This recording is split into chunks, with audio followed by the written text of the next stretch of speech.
Hello everyone. Hi, good evening.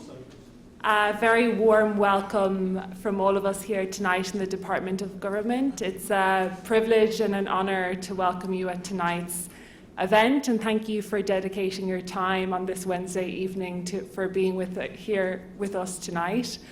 My name is Kay O'Neill. I'm the Communications and Events Manager and the Event Coordinator. I'm also your friendly LSE campus They Them Glam Femme. And I'm delighted to also introduce you to Rowan. Rowan's in the back row, and give us a wave, who's my Communications and Events Coordinator. And we will be supporting you with the event tonight, and we are entrusted with your care and to make sure that everything goes as smoothly as we can. I also just wanted to give a big shout out to Bruno Leipold as well, who's been absolutely instrumental in the organisation of tonight's event, and without him this event would not be possible. But right now it is my privilege to welcome Kai Speakerman and Professor Chiara Cordelli to the stage. Can we put our hands together and give them a really big LSE welcome here tonight?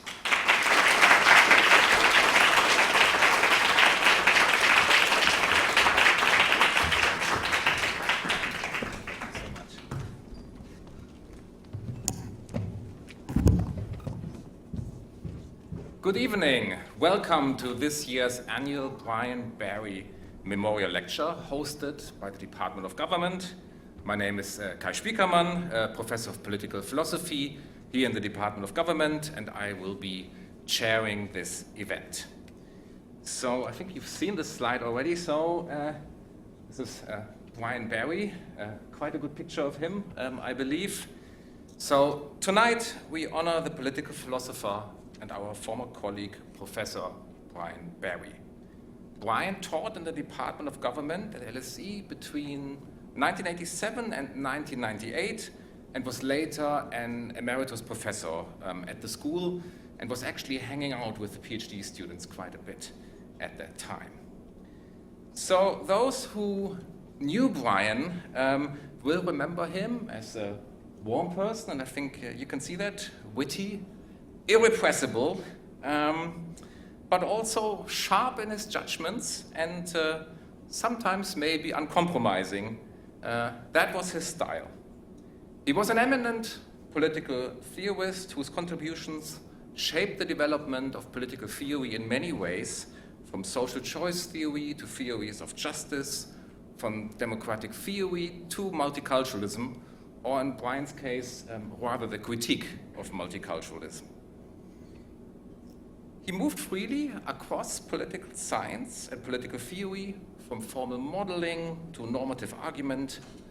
And for Brian, I think, this sort of recent tendency to make our boxes of thinking smaller and smaller, that is something that he would not have approved of. Brian was also a fearless thinker. He would always walk towards the argument, never away. And I believe that that was a quality that we can actually still use today with all the difficult challenges that we are facing. So let me come to our esteemed guest. So this very same fearlessness of big arguments, of crossing disciplinary boundaries, is very much present in tonight's guest speaker, Professor Chiara Cordelli.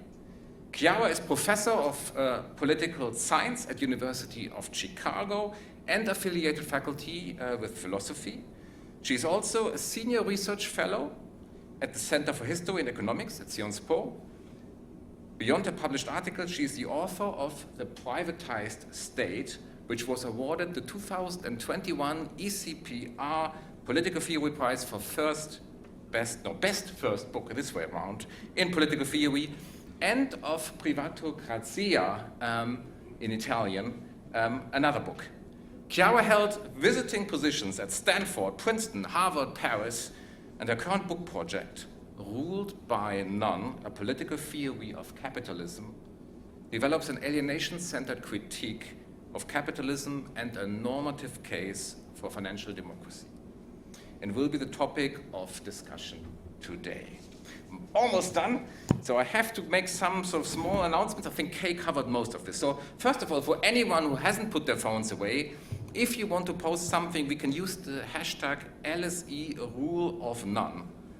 I should also mention that this event is recorded and that the recording may be shown at a later stage. There will be some time for questions at the end, so please think of questions, and I will let you know when we open the floor to them. You're also warmly invited afterwards to a wine reception that follows immediately after this event, and please don't run away immediately because I will tell you where the wine is. But now I am delighted to hand over the floor to our wonderful guest, Professor Chiara Cordelli. Welcome to LSE. The floor is yours.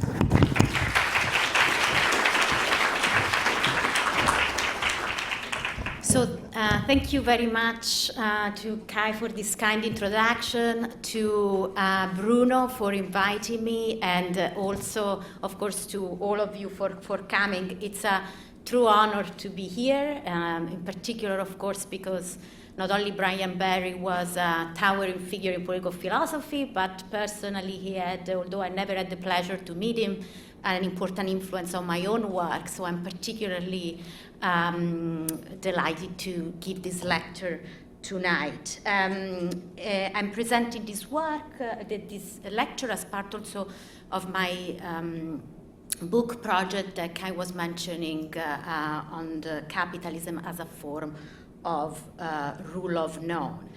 And I want to start at first slide, which I don't know why is missing from this. It was a picture of Brian Barry and a quote from a paper he wrote in 2002, Capitalist Rule Okay. And in that paper, the introduction started precisely with this question: what do we get if we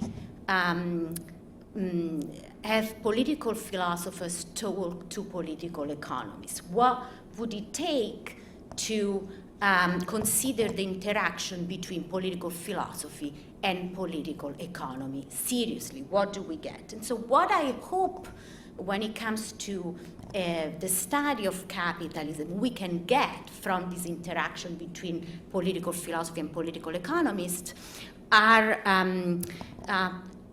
these 2 points of reflection that will also be the 2 goals for my talk today. First, we get an account, I think, of the limits of dominant normative critiques of capitalism. By normative critiques, I mean views concerning what might be inherently wrong or bad about capitalism as a system of economic and social reproduction. And the second thing that I hope I will convince you we get is the need for an alternative critique. A critique that, unlike dominant critiques, does not exclusively focus on labor relations and work, but puts at the center of its investigation investment and monetary valuation, that because of that adopts or needs to adopt different categories of analysis compared to the dominant one of domination, exploitation, and inequality, to assess what might be wrong or amiss with being subject to capitalist mode of investment and monetary valuation. And third, that arrives to a different implication for what alternative systems to capitalism may look like. And in particular, I will try to defend a broader forms of economic democracy, of the democratization of the economy, than the one that have been defended by dominant critics of capitalism.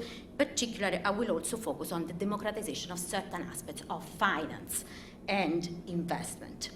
So this is what I hope we get, again, if we think seriously about the interaction between political philosophy and political economies, for reasons that I hope will become soon clearer. So let's start from a very sketch of a background of what are the dominant normative critics of capital. I think it's interesting, not only from the perspective of intellectual history, but from the perspective of reflection on political philosophy, to notice that capitalism has not been a central category of analysis. So if we think about the Bible of analytic political philosophy, think about John Rawls' theory of justice, we see that the word of capital is scarcely mentioned, but also treated generally as a synonymous of income and wealth. But in recent years, I think there has been a resurgent interest in capitalism as such, and a more careful investigation of what capitalism is and means, in part, of course, because of facts about the real world: increasing inequality, increasing concentration of wealth, changing in the labor market, particularly brought about new technologies, the fear of automation, etc., etc. So in this context, I think three critiques have emerged as particularly influential. One is, we might call it the liberal egalitarian critique, especially developed in the later work by Rawls, but also in some work by Brian Berry, the paper I was mentioning. And here the idea is that capitalism, the problem with capitalism is that generates great inequalities that are ultimately unjust, also because, and primarily because, they render impossible the realization of a principle of fair equality of opportunities for all, and also undermine fair equality of opportunities for political influence by giving to some undue influence on politics. But the problem with this critique, as a normative critique of capitalism, is that it identifies issues that do not seem to be necessarily distinctive of capitalism, and with inequalities we can find it, of course, in many systems, and also they seem to be largely contingent. Campaign finance regulation or other forms of mitigating capitalism could serve to overcome these concerns, at least arguably so. So a more, instead, stricto sensu critiques of capitalism as such is the one, of course, developed in the analytic Marxist tradition. And here the idea central, of course, is that exploitation plays a central role insofar as capital extracts surplus values from labor, and maybe what is inherently wrong of capitalism should have something to do with that. But then even analytical Marxists, especially more recently, like Romer, have argued, well, exploitation, though, is only unfair when it happens and if it happens against a background of unjust accumulation through dispossession, colonialization. But otherwise, there might be actually nothing wrong with exploitation. So ultimately, what is wrong about capitalism? It's a distributive problem, right? It's the fact if you have background distributive fairness, then exploitation, extraction of value, it's not really something that we should be so concerned about. And also, exploitation, one may argue, and has been argued by some, is contingent, importantly, on the subjective disposition of the owners and of the capitalists, because there are always under capitalism many places, imagine Amazon, I don't know, that may offer to certain workers nice conditions, not exploitative conditions. They can pay some workers more, offer good working conditions. So the exploitation, the actual extraction, is ultimately contingent on subjective disposition. So because of these and other reasons, philosophers and political philosophers have not been very happy with these critiques of capitalism. More recently, there has been a new one that I think has become the dominant critique. And I think it's very interesting, not only philosophically, but also from the perspective, again, of intellectual history, because it's the convergence between Marx and the socialist tradition and a revival of the Republican tradition or neo-Republicanism. The ideas that freedom is about not being dominated, not being subject to someone's arbitrary power, regardless of their disposition, regardless whether the slave master is benevolent or not. Those subject to the power of a slave master are unfree because they are subject to a discretionary, uncontrolled, arbitrary power. And so what did the radical Republican do with this idea of domination? He said, look, the intrinsic problem with capitalism is that capitalism structurally and necessarily dominates, because by giving to some private property over the means of production and not to others, It gives to them the power to unilaterally, discretionally, non-reciprocally control the terms of labor, contracts, how much you're paid, what kind of work conditions you're subject to. And also, this system of private property forces non-owners to work for owners in order to access subsistence, which was, of course, a central point to Marx. So in this way, capitalism, through the system of private property, gives to some the power to dominate, regardless of whether they're benevolent or not. That ipso facto hold this kind of control over labor that amounts to domination. So I take it we can reassume, summarize the two theses central to republicanism that I've just mentioned in this term. One is what we might call the non-contingency claim.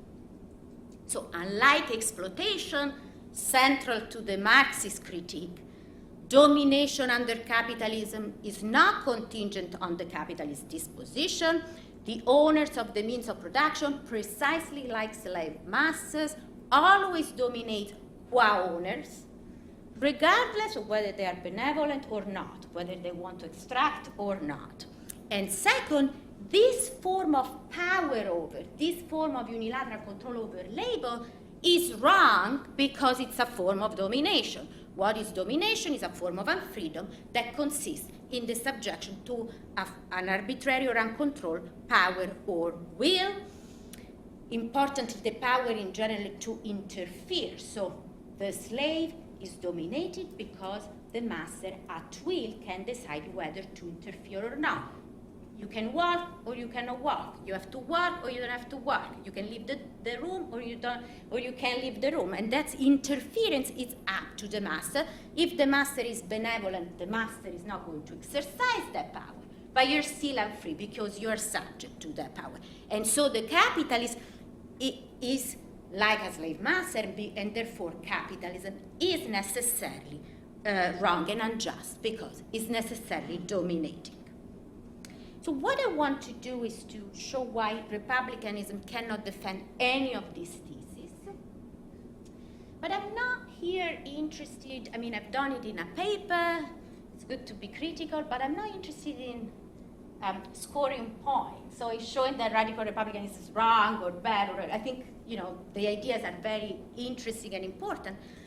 But I think these critiques, it's necessary to show how it's based on a particular kind of political economic account. So we go back to Brian Barry's original question.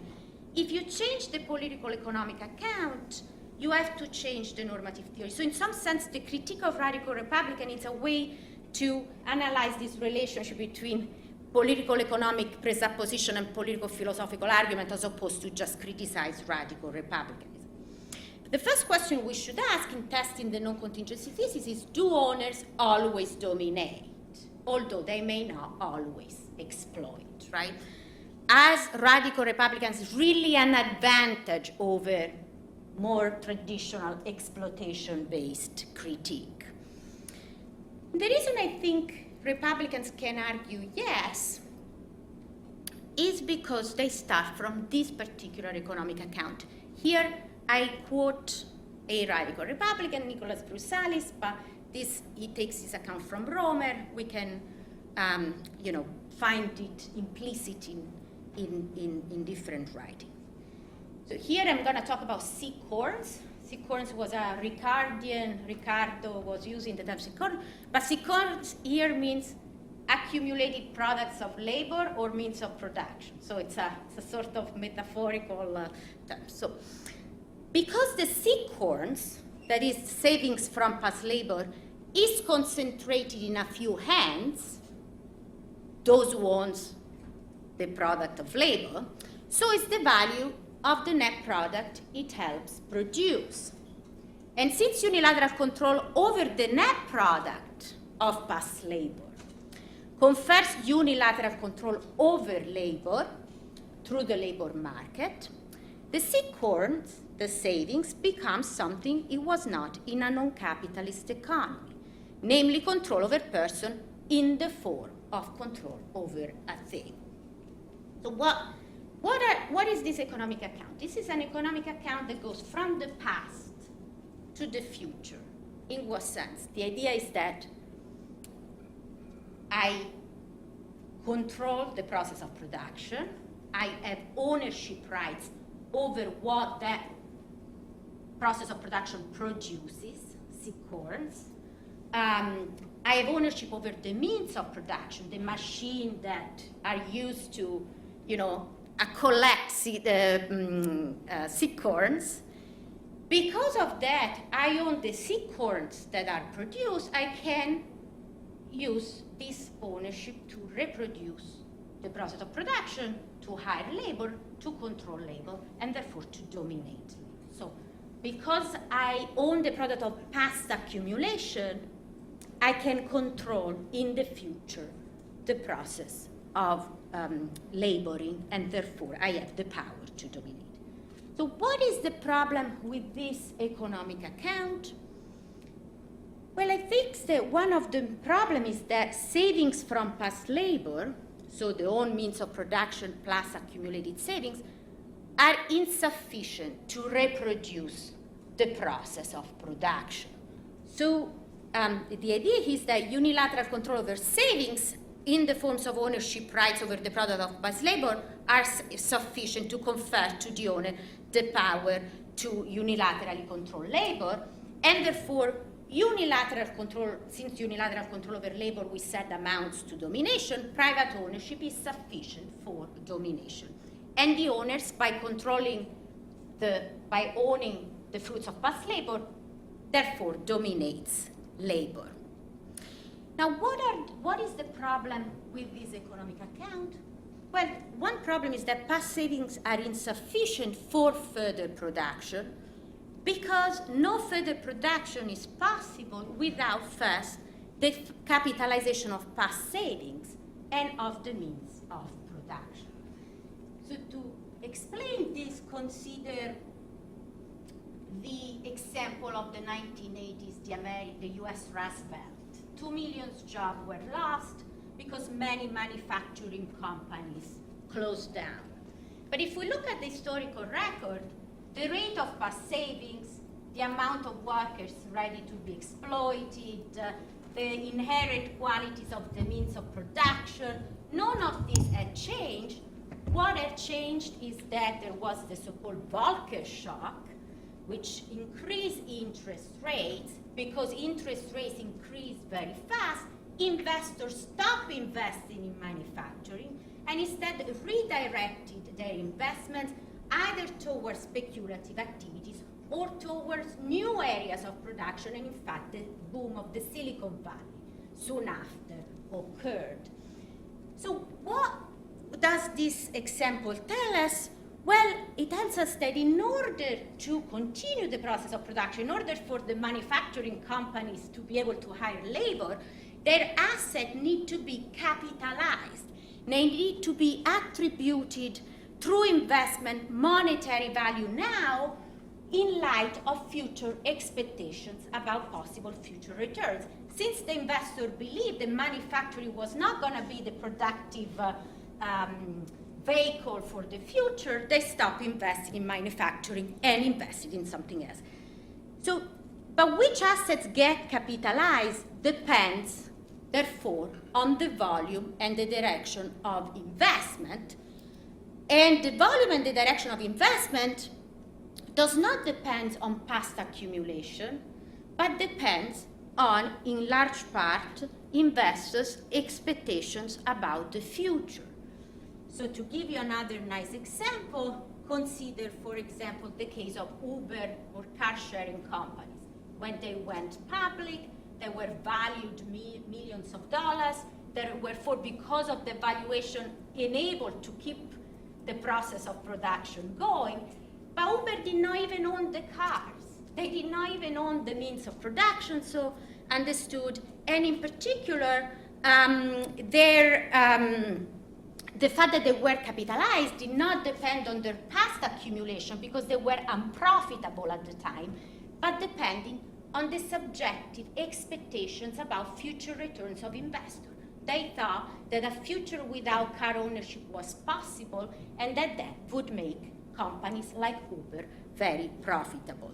So the capacity to produce, and thus the actual power to control labor, depend on investors' subjective expectation and disposition about the future, about risk, and not just about past extraction.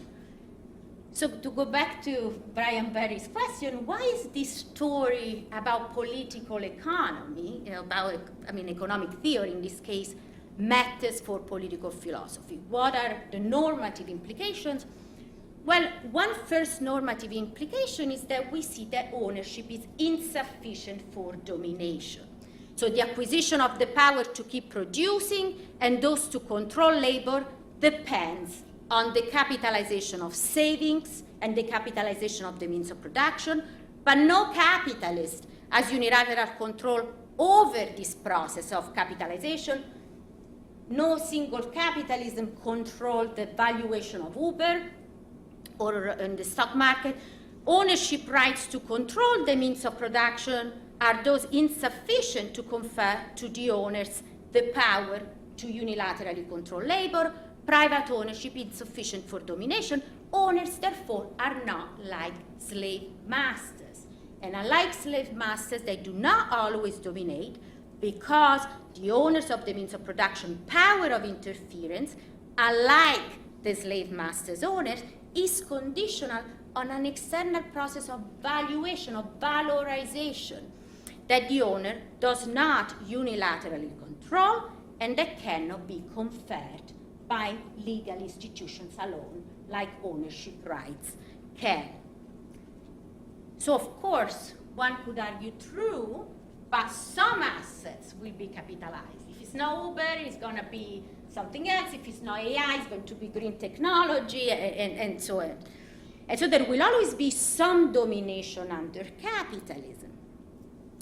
But I think there is necessarily also some exploitation for extraction. Some extraction is necessary to reproduce the process of production.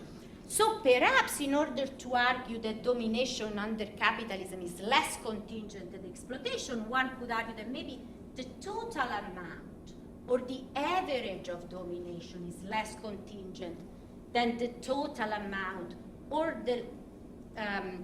the average of exploitation, of extraction under capitalism. But so understood, I think the non-contingency claim would be false, because the amount of domination, as we saw, is as contingent on disposition, just the one of investors, as the amount of exploitation is contingent on the disposition of actually the owners of the means of production. So no philosophical advantage, let's say, in thinking about domination instead of exploitation as the inherent wrong of capitalism, because so understood the contingency is the same in both cases. But let's get to the core of the Republican thesis. Let's say that what I've said has not convinced you at all, or anyway set it aside. The question is this control over labor that capitalists get through ownership, domination? Is it wrong or unjust because it's domination? And here, radical Republicans operate within a certain conceptual framework, and within this conceptual framework, generally domination is understood as subjection to someone's arbitrary power of interference. I was making the example of the slave and the slave masters.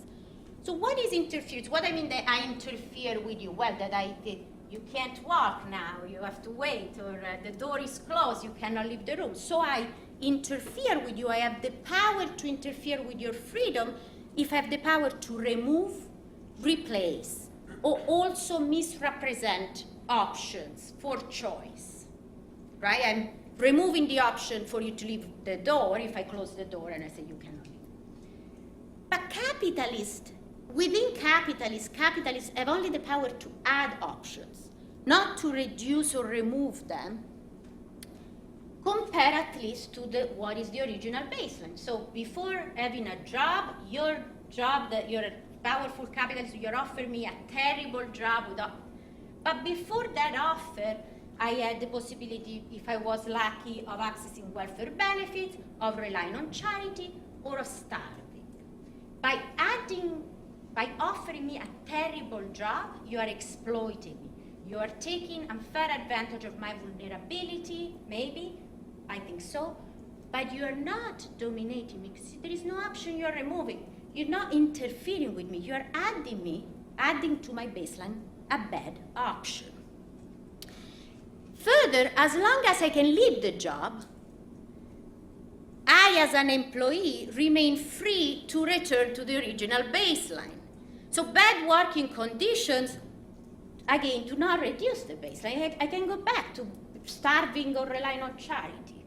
You capitalists are not preventing me from doing that. So capitalist employers can wrongly exploit, but they cannot dominate. But maybe, of course, I misunderstood where the locus of domination is. So maybe domination happens at the distributive level, at the prior level.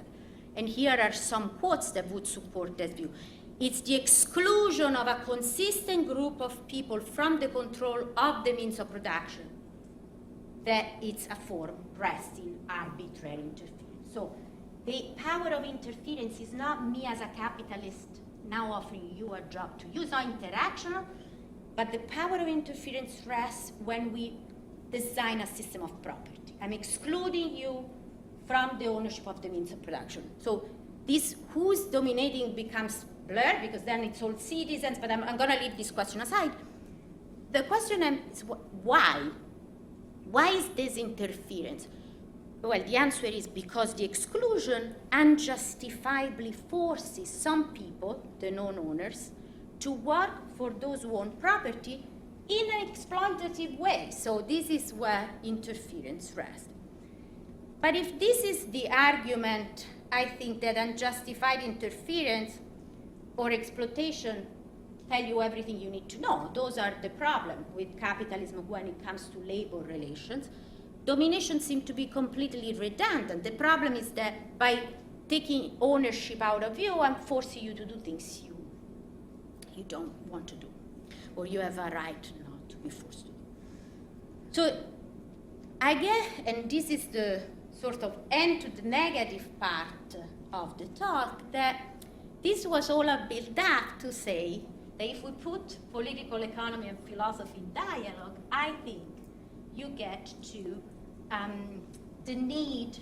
So what do we get? To go back to Brian Barry's question, we get the need to go beyond a Republican framework for analyzing capitalism, for analyzing. Not only because, as I tried to convince you, Republicanism may not be the right framework, or in any case may be an unnecessary because redundant framework to assess what might be inherently wrong or problematic with labor relations under capitalism. Traditional views might have done already a good job for that. But second, and this is the positive part of my talk, because where the positive part comes in, because I think republicanism, even if it turned out that I'm wrong and it was correct, it was the best way of evaluating capitalism labor relations, provides in any case an insufficient critique of capitalism because it neglects the centrality of investment and monetary valuation that, as I tried to persuade you, generates different normative questions than the one we have found so far.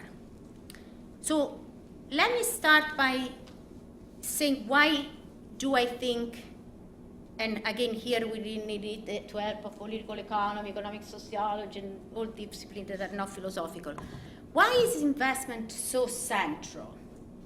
I already said something about the importance of capitalization, so hopefully something already, is already there. But let me systematize this. I mean, investment is central for the economic distinctiveness of capitalism. What do I mean by this?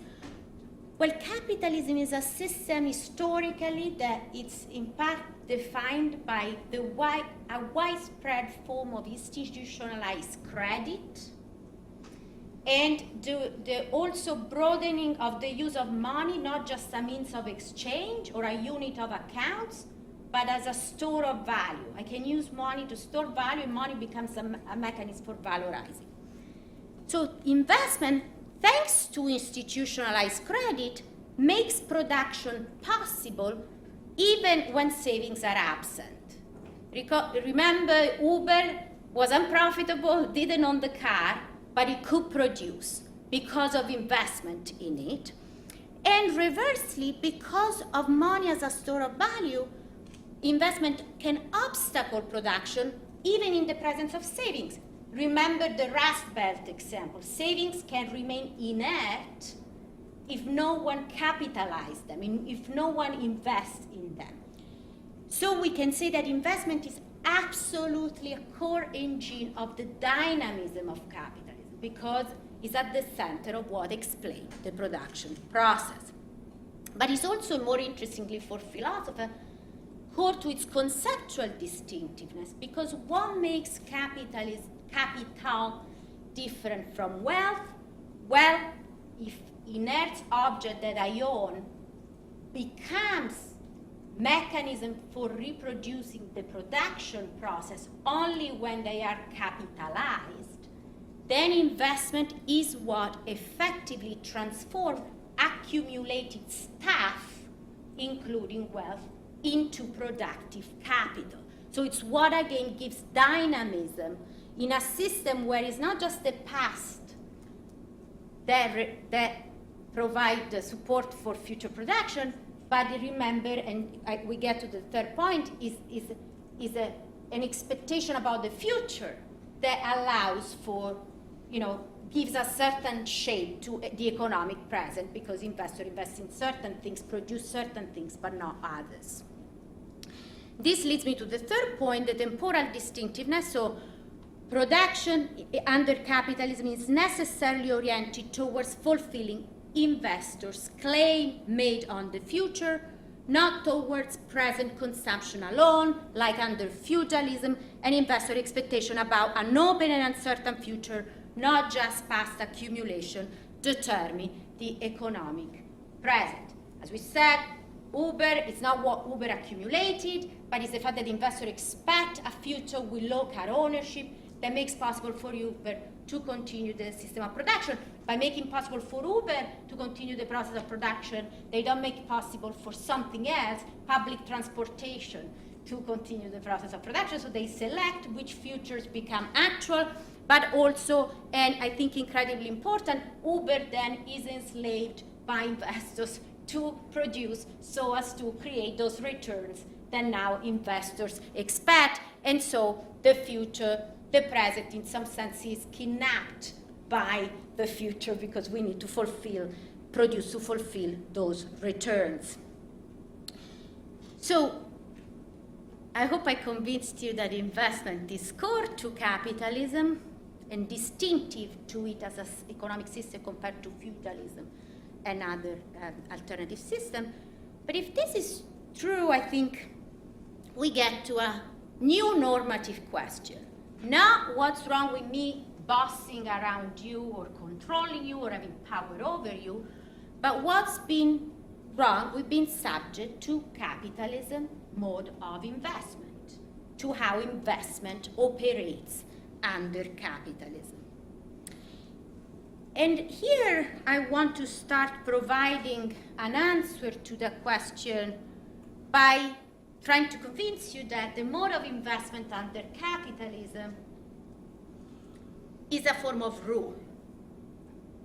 So capitalism is a mechanism of governance. And I want to be precise here. Rule is not the authoritative imposition of binding obligation. Here I mean rule, though at the same time, not as strongly as something that authoritatively imposed binding obligation, but not as weakly as something that just imposed constraints on actions. Maybe the rule of law could be understood in those terms. Because instead, by rule, I mean governance in the setting of ends for societies. Like when a policy set ends, this is why a policy is an instrument of governance. So and I think the investment process is a form of rule in this sense because it does make basic structural and transformative decisions concerning the very direction of society. It sets end in the sense that it establishes what gets valued and is valued in society, a society without or with car ownership, without or with public transportation, what commitments a society will pursue, how much AI, which kind of AI at all, what about AI versus green tech, etc., and which possible futures become actual. If I invest now in fossil fuel and I don't invest in green tech, a green transition in the future will become impossible. So, and how does investment set these ends for our society? And in this sense, it shapes, it almost determines, but let's use shapes, the future course of a society. Well, by setting how much resources, how much investment there is in a society, therefore also growth, by determining the distribution between productive and speculative activities. As an investor, I can decide whether to store my money, use the money as a store of value, or invest in manufacturing, right? The concentration or expansion of existing industry. There is a lot of investment in healthcare, but not very much in education. I will have, more, of course, healthcare institutions than education institutions, and then, of course, by supporting and selecting between forms of innovation and entrepreneurship. So this is the sense in which the mode of investment rule. But who's the rule? Who's the ruler? And here, the standard, there are perhaps different possibilities, but of course it cannot be an individual agent. Because no single investor, not even Elon Musk, can unilaterally control or be responsible for the investment process, the stocks market as a whole, the investment pattern. So it must be a collective agent. And the main candidate here would seem to be a class, right? The class of investors rule. But as much as I intuitively agree with this view, I have, for philosophical reason or for a reason after analysis, disagree with this view. And the reason is this. The class of investors, if there is a class, has no procedure to collectively form judgment or making decisions. And so cannot rule. And the reason is that investment under capitalism is not planned, so it's by definition there is no ex-ante mechanism of coordination. Instead, as Keynes would say, is a mimetic process. So as an investor, I'm not investing in what I think is most valuable. I'm not investing about what a coordination mechanism tells me that is most valuable. I mean, there are prediction tools, but ultimately I have to invest about my guesses about what other people will invest in, even if what I invest in has no, it's not particularly useful for me or I find no value. So it's a mimetic process. So it seems to me mimesis is not enough to create a decision procedure that unified an agent as a collective agent. There is no shared intention to act together, because I think here there is always a slippage. People say, but yes, investor, because everyone wants to maximize profit. But yeah, but they want to maximize profit for them, not for the class as a whole. In fact, my maximizing profit for me depends on you leaving the market. So the class is internally competitive, right? So if I have invested in fossil fuel, I want the investor who invested in green technology to do badly. So there is really no shared intention to act together.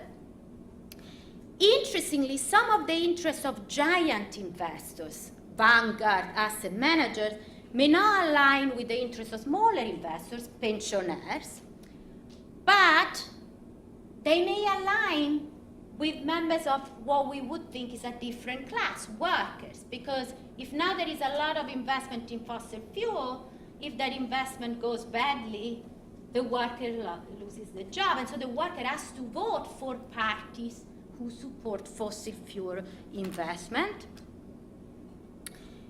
And so we have even unclear boundaries about who has shared the, sometimes some investors share interest with outside of the investor class. So because of this, I don't think we can talk about an investor as a class that can make decisions and rule in the sense they might be a diffuse collectives in the sense that there might be, some people argue, shared behavioral propensities because of the structural position that investors share.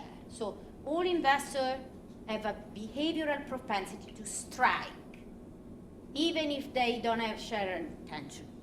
I think many of the objections I've just mentioned apply to the diffuse collective arguments because, again, I might have an interest in striking because of this particular policy, but not that particular policy, depending on what I invested in. So not all investors share a behavioral propensity to strike, obviously, at all times. But importantly, even when they share behavioral propensity, I don't think this is enough to make them a governing agent. So I was thinking maybe an example that is not perfect, but I think fairly illuminating. As parents, all parents may share a behavioral propensity to get angry at their children when the child does not want to go to bed, but that does not make parents, a group, making a decision about children not to want to go to bed, right? The sharing of behavioral propensity is not enough. Finally, investors are, like everyone else, and act under structural constraints. If they have no reasonable alternative, at least in the long run, to say reduce the cost of labor in order to survive market competition, then it is not to their whim that the affected parties are subject. Rather, both the investors and those parties are subject to the whim of market competition and to the logic of capitalization. So imagine, right, if I'm bossing you around, but the only reason I'm bossing you around is there is someone behind me who's pointing a gun at me and saying, you know, you can only leave if you boss the person around. You're not subject to my will. You're subject to the person who's pointing a gun at me. So if there is here a boss, if there is a ruler, it's not the investors, but it's the logic of market competition and capitalization. And so it's the rule of none. It's the rule of the mode of investment, not the particular investors or the class of investor or investor as a diffuse collective. So I take it that the new question that we must ask is, what's wrong with then capitalism in the sense of subjection to this impersonal form of rule? And the obvious immediate answer I would give, and I think some people, of course, many people have given both in political philosophy and, for example, also in critical theory, is that capitalism is a form of impersonal or abstract domination. And I think, of course, Marx maybe also read as having held this view. We are all dominated by a market which renders even the capitalist incapable of free, responsible actions. But I think that the notion of impersonal domination by markets is conceptually incoherent. And the reason is, one reason is very simple. If there is no agent, if there is no will, if to be dominated you have to be subject to someone's will, then there cannot be impersonal domination. We can talk about it metaphorically, kind of get a sense of what we mean, but there is no impersonal domination. But I find these objections compelling. You say, well, but there is a domination such as patriarchy. We're dominated by patriarchy. We're dominated by racism. And I think it's true that those claims sound more convincing than being dominated, say, by a tsunami or a hurricane.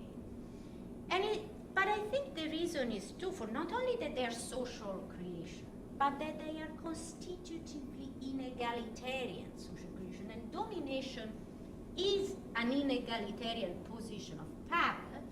And one, I think, phenomenological and conceptual definition of domination is the presence of a status harm. Like, so domination is wrong or unjust, or the problem with domination is that there is a superior that imposes their will on you, and you are an inferior, and you are mistreated. So there is a relational egalitarian core to domination, to the point that I actually personally tend to agree that domination is about more inequality than a freedom. But if this is true, whereas we might be able to talk about domination in the case of structures such as the patriarchy or racism, we cannot talk about domination in the case of subjection to markets, because there is no constitutively inegalitarian core to this economic structure. And so capitalism really kind of is, in this relevant sense, like a tsunami, and we cannot be dominated by something that is just impersonal, unagential, non-constitutively inegalitarian. Plus, if it's true that domination results from action no one is morally responsible for, as theorists of impersonal domination seem to argue, then it seems that domination cannot be unjust, because there is no one responsible for that injustice, so you cannot unjustly dominate. But most people think that domination is inherently unjust. If it's not unjust, it's not domination. And so I think capitalism cannot dominate, right? In the same way, I think we all agree, I assume, that we're not dominated by tsunami, hurricanes, and phenomena we're not morally responsible for. So we get to a lingering question. So if we cannot be dominated impersonally, what is wrong with being subject to the capitalist mode of investment then? And in order to answer this question, I think we need to be more clear about what this mode of investment is, what are its core descriptive features, right? And one is what I call privatization. So one defining feature of capitalism is that investment decisions, including pretty major investment decisions, are left in the hands of private agents. State may de-risk, may use tax credits, may use incentives to direct and incentivize, but ultimately the investment decision remains in the hands of the corporation, of the investors, private investors. And they're made mostly according to future private returns. Second, the system is anarchical in a technical sense. It's not planned in advance. And this is something I think economists like Keynes have paid much attention, because investment, unlike synchronic exchange, is oriented toward a faraway future. Investment always necessarily and unavoidably happen under condition of radical uncertainty. So radical uncertainty means a kind of uncertainty such that you cannot attribute specific or precise mathematical probabilities to the occurrence of certain events in the future. The other day on the Financial Times there was this article, how do we price disaster? Well, we don't price disaster because, not in full, because of radical uncertainty. So investment markets are anarchical in the sense that they unavoidably produce or are prone to produce wasteful and irrational outcomes because of an uncoordinated and mimetic process under condition of radical uncertainty.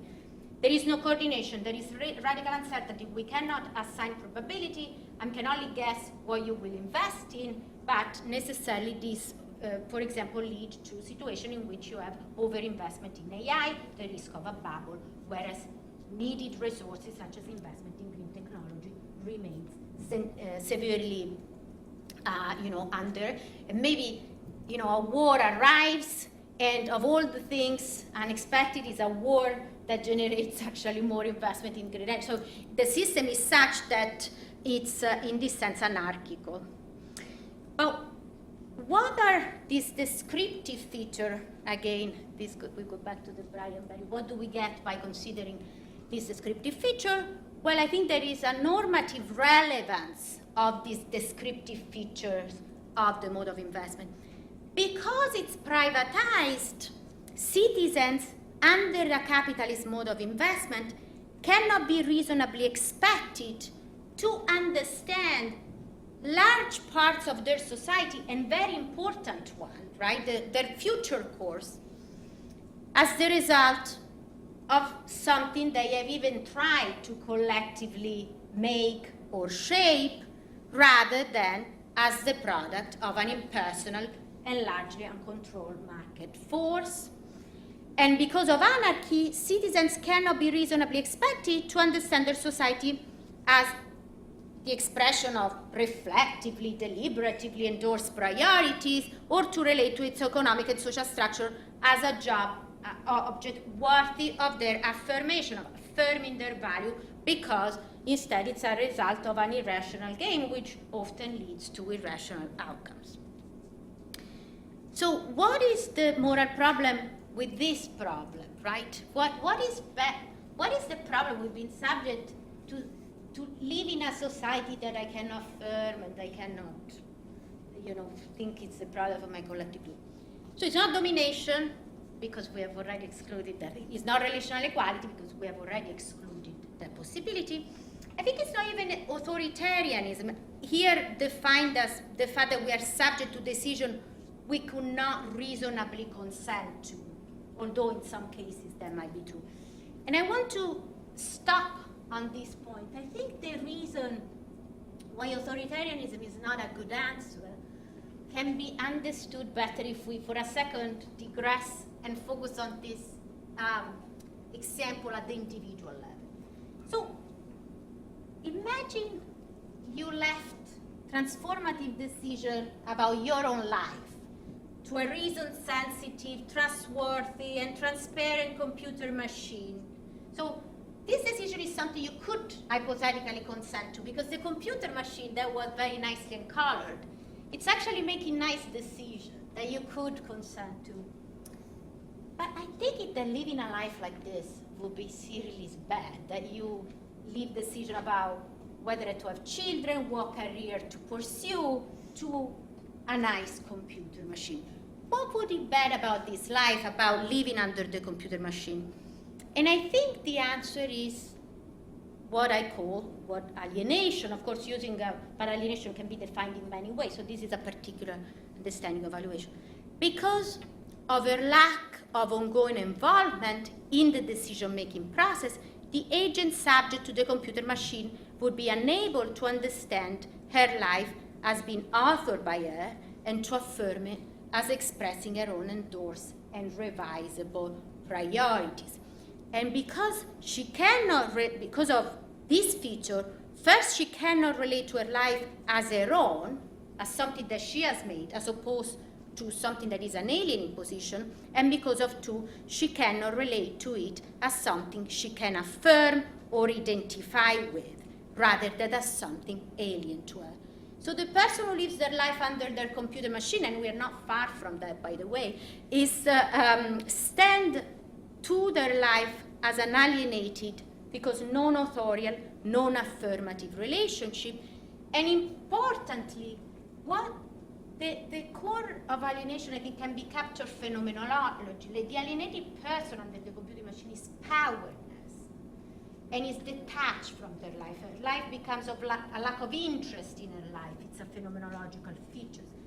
But it's not ingratiation, which is instead a distinctive phenomenological feature of domination, because you cannot ingratiate the computer machine, right? That's the whole point why domination is not the right category. So I'm moving toward the end. So I think capitalism is a big computer machine. I guess this is the main point of the talk. So due to the privatization of investment, citizens under capitalism cannot understand their society, which largely results from past investment, as the result of their collective valuing and doing, because investment decisions are taken out of the political process in large part.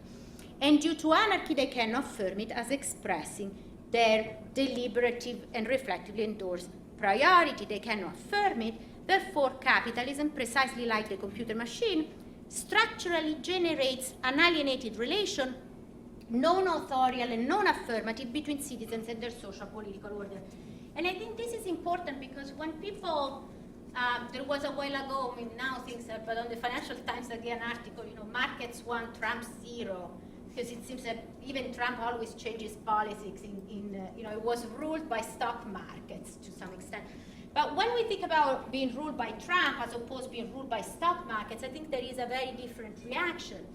And the way we think about being ruled by stock markets is being alienated. I mean, it's a power, a force beyond our control. It's something that has, whereas right, we have a very different sense of being dominated, of being subject to a particular agent in the case of Trump, because we are able to identify a particular person over us. But in the case of being ruled by the financial system, that's not the case. So the distinctive problem with the capitalist mode of investment, I think, is social alienation. It's not a contingent problem, I claim. It's a claim that it's a problem that is distinctive to capitalism because investment is distinctive to capitalism, and it's a problem, importantly, that can only be overcome by moving beyond capitalism. And so here is where I'm going to end this talk with these two slides. So if that's the problem, what is the solution? I think if you're a radical Republican, you think the main problem with capitalism is capitalists bossing around employees or a system of private property, then you have to collectivize property, you have to give workers control, so workplace democracy, socialization of ownership at the workplace level, etc., etc. But I think that solution would be really insufficient and inadequate to solve the problem of social alienation as I tried to diagnose it. Why? Well, for different reasons. First, because the problem is broader than the labor process. Concerns investment, decisions are not taken only at the level of the workplace. Second, it's all citizens are alienated, including the capitalists.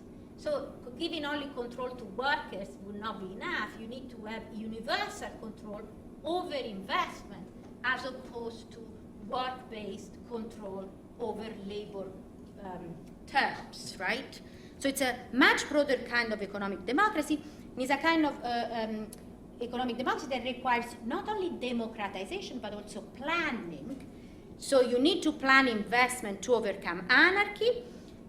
Investment needs to be planned through a form of deliberation that can include more values than just maximization of future returns, and so that society can reflect the multiple priorities of citizens.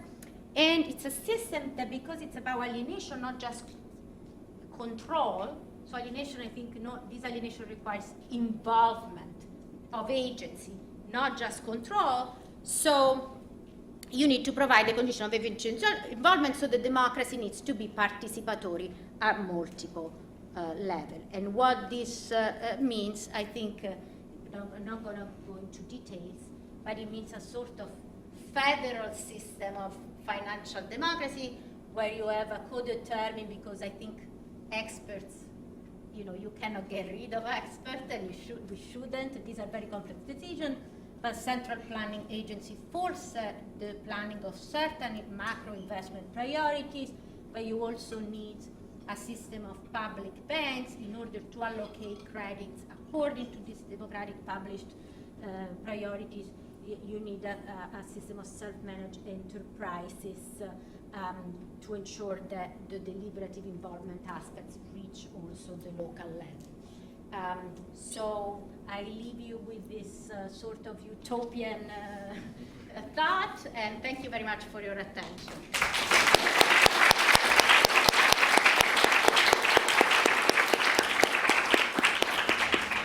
Chiara, thank you so much for this fascinating lecture. So we will directly go to questions from the audience now. We have around 20 minutes.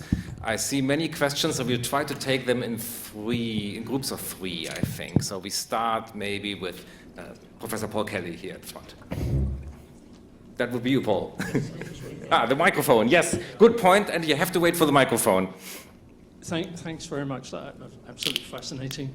So the problem you want to solve is domination. But how would the institutions that you need to overcome alienation not reintroduce a kind of domination. I mean, in some sense, if you want a sort of radical democratic solution, you've got to get Rousseau's general will, don't you? I mean, where everyone dominates everyone else and it just cancels it out. Otherwise, central planners are going to be, I'm not understanding how these relationships overcome the sources of alienation that you think capitalism provides. Why you're not just giving a different account of alternative sources of alienation. Stop. Let's take another question from Luca here. Yeah, thank you very much, Chiara. That was very interesting. I don't think I am completely sure about the anarchy point, because if it is true that there is no cooperation between investors, and that can be argued, I still don't understand the point about anarchy being there because we cannot foresee the future, which seems to be part of your argument, because in part, maybe this is true for venture capital.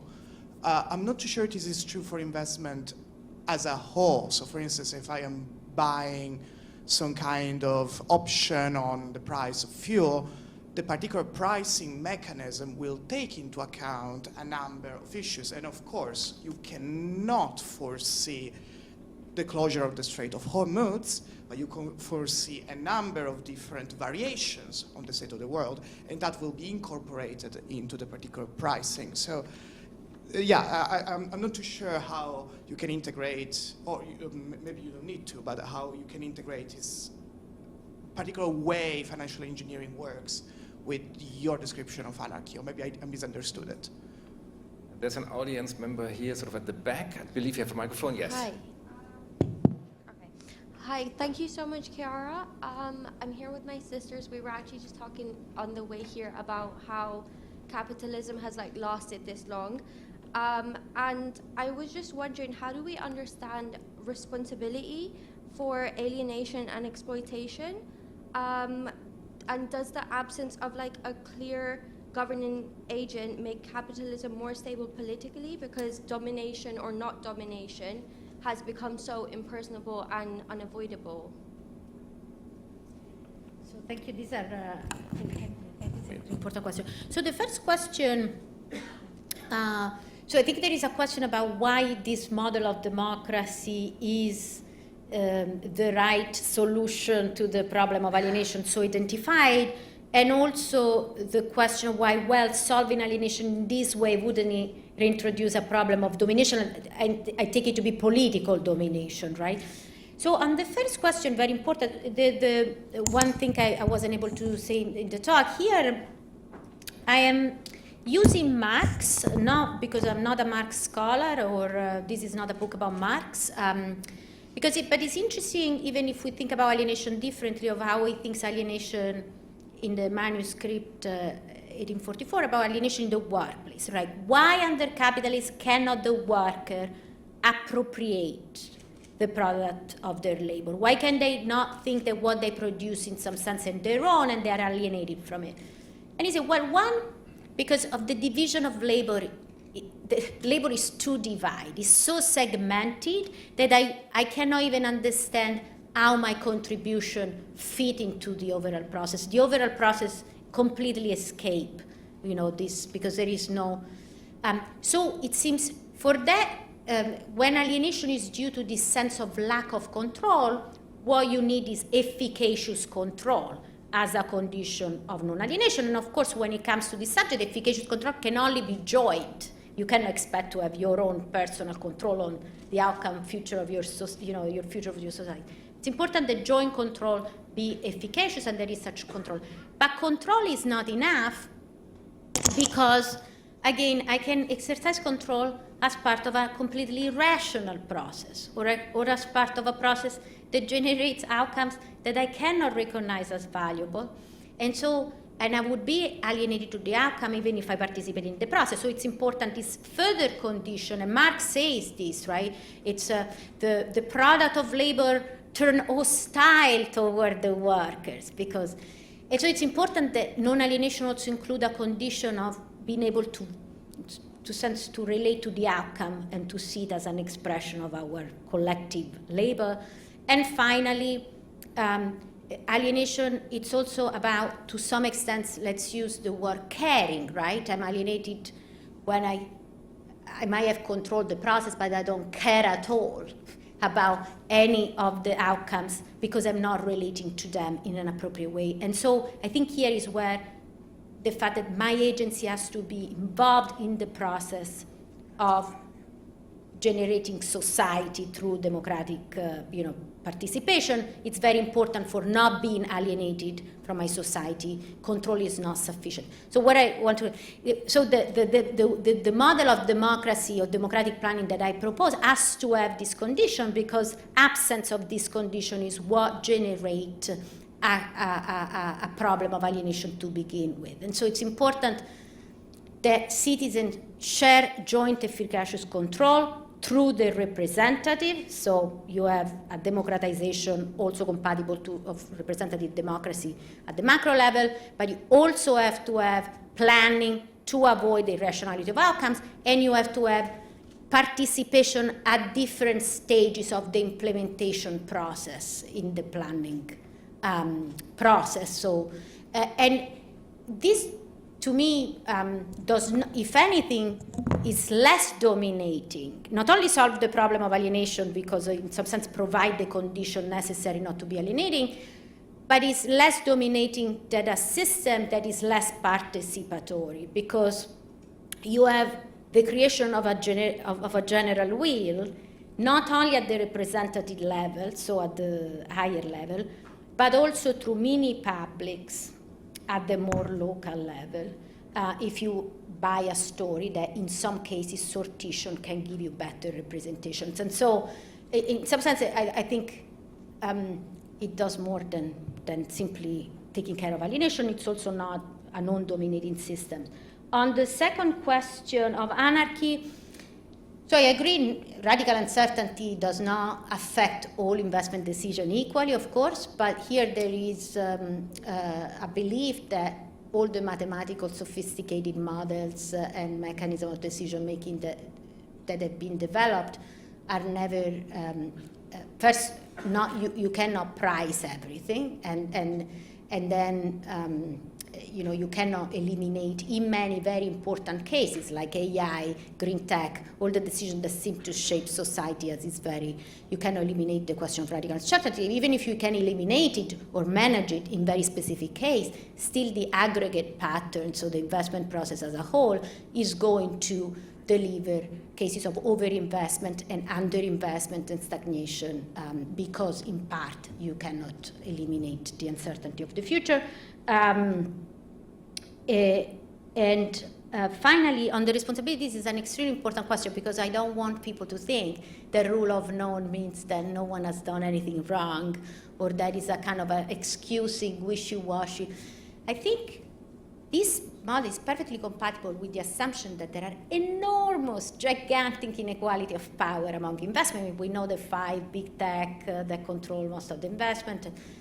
It's not enough to identify a ruling agent, but that matters a lot for responsibility, both remedial responsibility and moral responsibility for specific decision.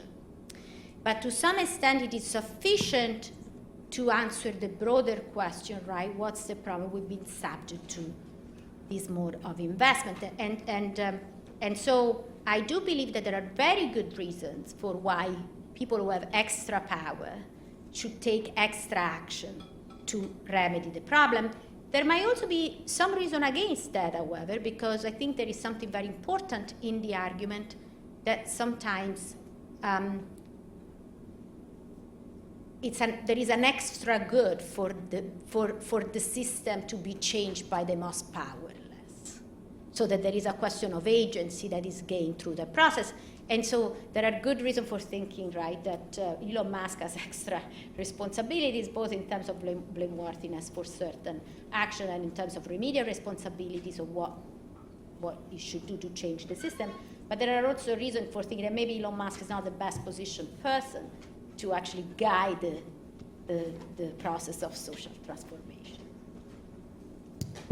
Are you ready for another set? Let's do it. Here at the back, please. Yes. No, actually here, the right in front of you. Yes. Hello. Yeah, I just wanted to clarify your concept of relational inequality that you mentioned, and obviously capitalism as a mode of investment does not exist in a vacuum, and there's further separation in access to investment or being able to participate in the mode of investment between different races. I just wanted to clarify what you meant by relational inequality, because are you taking the working class as a whole and saying that there's no relational inequality between classes, or because there's further separation is what I wanted to clarify. Sorry if it's not clear. No, this is very important. Sorry, I have to ask you to hold the horses for a moment. Let's go to Vincent Harting at the front. Okay, thank you. Thank you, Chiara. So I was wondering if, I think that this project is kind of like, seems quite motivated by, the belief that none of the other accounts satisfy the non-contingency thesis, but I wonder whether your account is committed to the non-contingency thesis. And I think that you cannot really substantiate that, because I wonder, what if we have a certain degree of democratic control over investment that is compatible with capitalist markets, and that actually gives us a certain degree of, control over what is going to be capitalized and monetized, but it's not fully, and it's still capitalism. So it's kind of like, you can think about the distributive happy capitalism, and then you can have your, say, alienation minus capitalism, and then it's just like you're not really providing the account. So I was wondering if you're really committed to that thesis, and then how would you reply to that? A mixed economy where you have part democratic control over investment, but then a certain relevant percentage of investment that is actually capitalized through private decisions. And one more from Professor Alex Verhoeven at the back. Hi, thank you for a very idea-rich talk, very stimulating. I wondered whether this notion of alienation is necessary when we face radical uncertainty, we don't know the outcome. So I live around the corner from the Camden Blues Bar. They have open mic night, and anyone can come up and play, and you have to play with whoever shows up on the night in various, there's an MC, but all the MC says is, well, your time's up, it's time to move. All kinds of stuff gets played, often it's not even blues. Everyone who comes there, and probably also the owner of the bar, endorses this anarchy and the uncertainty, probably because it's part of the thrill. Okay, so at least conceptually, you could say not knowing what's going to happen can be something that you accept as someone who sets up the rules, by analogy to this bar. So we might say collectively, we're going to allow this uncertain system. We're not going to institute a central planning agency because we think, on balance or an expectation, we as a community expect greater economic growth or more innovation, novel technologies or whatever will happen. Now, can't we then say, even though we never knew what was going to happen, we endorsed the system knowing precisely that on the expectation of some benefits? 3 questions for you. Great. So on the first question, relational equality. Yeah, so relational equality, so first of all, your question points to a very important kind of also methodological question. When we're talking about what's wrong with capital, we mean capitalism right now, capitalism as it exists in the past, and I think at some point there is a core to capitalism that to some extent might be, let's say, a definition of features such that even if capitalism is an historical phenomenon, we can talk about capitalism consistently throughout history. So you can have capitalism with less relational inequalities than we have today. And what I meant is that even in an idealized form of capitalism, where we're all equally subject to the rule of investment process, maybe a proper tune in democracy, we all have capital to invest equally. There is nothing constitutively definition about the market as such or the investment process as such as there is of patriarchy and racism that are definitionally inegalitarian relations that would characterize subjection to a market investment. So I completely agree there are very important relational inequality under capitalism. These inequalities come also from an inequality of ownership, so it's very unlikely to have capitalism without those inequalities, but in some sense you could think about more egalitarian forms and you would still have this problem. Non-contingency, so I think here the question about non-contingency is not so much about is the wrong necessary or not, but is it necessary to overcome capitalism in order to get rid of the wrong? Or the problem, if I understood. So do we really need socialism, or or what about mixed economy? What about more inclusive or egalitarian forms of capitalism too? And here, so the answer is, it's complicated. So first, I don't think you can have planning, so you can solve the issues of alienation unless you have a socialization of ownership of a certain breadth and the change in work condition for a variety of reasons, some merely instrumental. You don't need to change work condition to overcome domination necessarily, but you need to work condition because if you don't democratize the workplace, there is no incentive to participate in a form of democratic planning or something like that. So in some sense, you get full socialism. I think if by socialism you mean also socialization of ownership, changing of working conditions, workplace democracy, beyond planning, if you buy all this argument. But this being said, the argument from alienation alone is true only lead you to directly to the socialization and democratization of investment decisions. And when people say, well, that's not socialism, look at China, my answer is, well, China is not democratic, so that's not the model that I'm going after here. But also, and importantly, if you have a real true system of democratic full planning like this, by definition, in my account, is a post-capitalist system, because part of what I try to defend is that a certain mode of investment is a definitional, distinctive feature of capitalism, so that if you get rid of the feature, definitionally, you no longer have capitalism. And so what we might think, it might not be full socialism, but it still counts as an alternative to capitalism, as a post-capitalist. But I would defend something more thicker, that is this view. On the very important on the bar, so I think there are there are two parts of the question. So one, it seems to me there is a huge difference between two kinds of uncertainty. So one uncertainty has enormous value, and in fact is a necessary condition of modern freedom, right? The fact that the future is not determined, that we don't know what's happened, is necessary for even think about freedom as the capacity to form and pursue ends in the world, because if the world was not uncertain and it was predetermined, there wouldn't be the freedom. And so that is a kind of good kind of uncertainty.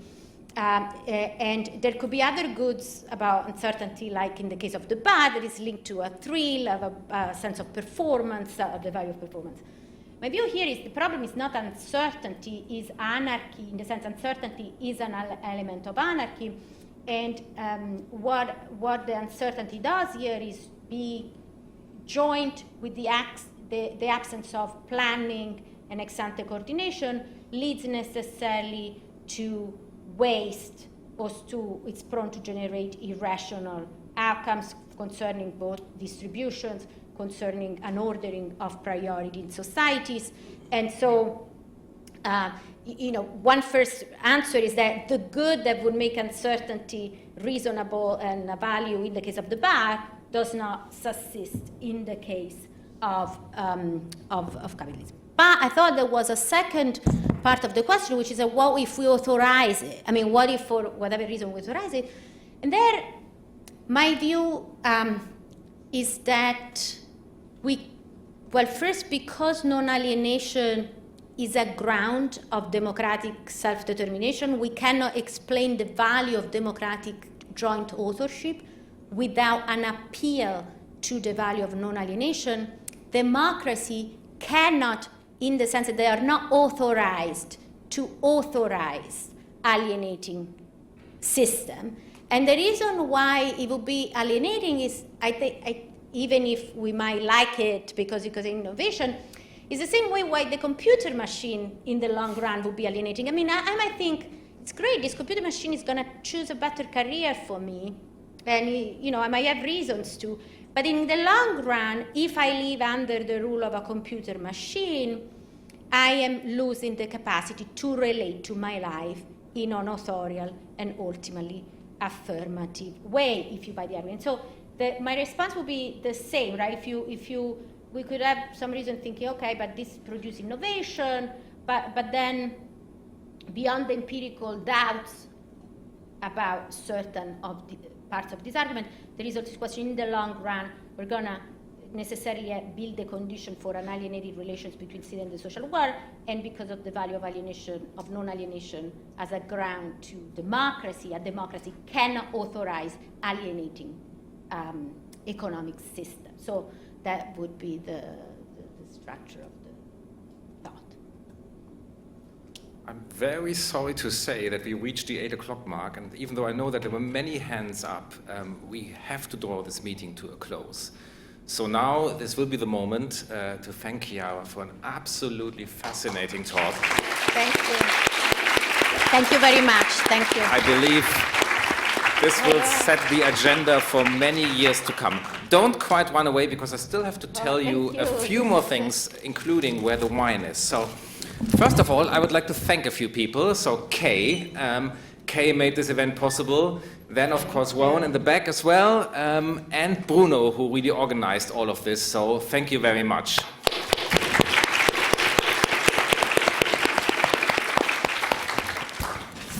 If you enjoyed tonight's event, why don't you come back? We have another event on Monday, the 8th of June, on 10 years on Brexit and Britain's political future. More information on the LSE events website, or if you want to have more political theory specifically, why don't you come to our research seminar tomorrow afternoon at 4 o'clock with Professor Claudia Landwehr. But up to you, we would love to see you again. Finally now, we would love to welcome you for our drinks reception. It is just over there, so you step out of the old theater, you turn left, you continue walking, you go to the atrium, and there we will meet again. Thank you so much for joining tonight, and I hope you had a good time.